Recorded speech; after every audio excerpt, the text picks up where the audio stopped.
How do I love thee? Let me count the ways.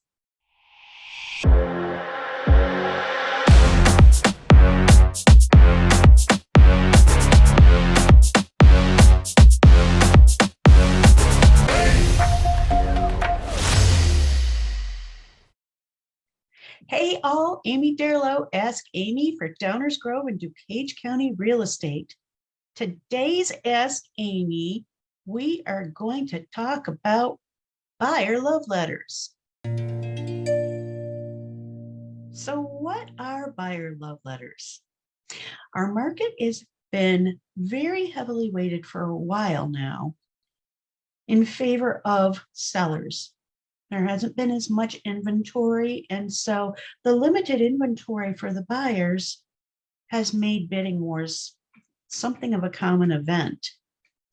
One of the things that buyers and buyers agents try to do to have the seller hear their buyer's plea is write what we call buyer love letters. This is a letter stating to the seller just how much the buyer loves that home and wants to make it their own. Now, obviously, these things exist for a reason. They tend to work. Home selling, home buying is a very emotional business. And when buyers and sellers can make a connection, it does tend to help the process. It helps the transaction. It helps things go smoothly. So what's the question?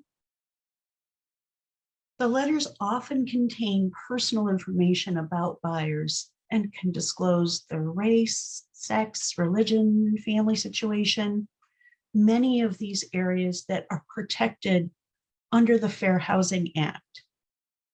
So these letters, while they can really touch the heart, can sometimes consciously or unconsciously lead to discrimination. There's been a lot of misinformation over the past year or so about whether buyer love letters are actually legal. Some states, like Washington and Oregon, have actually instituted bans or partial bans on these letters. But just this week, there's strong evidence that the Oregon ban, at the very least, is probably going to be overturned. It is believed to be a violation of free speech. My guidance to my selling clients is to tread lightly. Obviously, there is always going to be this possibility of unconscious bias coming into your decision if you are gaining the information that's frequently included in buyer love letters. So just be aware that you can't make decisions based on any of the protected classes. The Fair Housing Act exists for very important reasons, and we need to make sure that that's being adhered to. For my buying clients, I say go for it. Free speech is important as well, and the ability to try to form that emotional connection with the seller can make the difference between your offer being accepted or not. Be cautious, be aware not to include information about the protected classes. Maybe not necessarily information about familial status or race or religion, but talk about your love for the house. Talk about how you can envision using the house and what role it will play in your life. And those things can still very strongly speak to the seller and keep everybody in good, smart territory.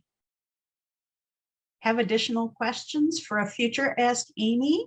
Reach out. Let me know. You can find me on Facebook, LinkedIn, Instagram. You can text and call.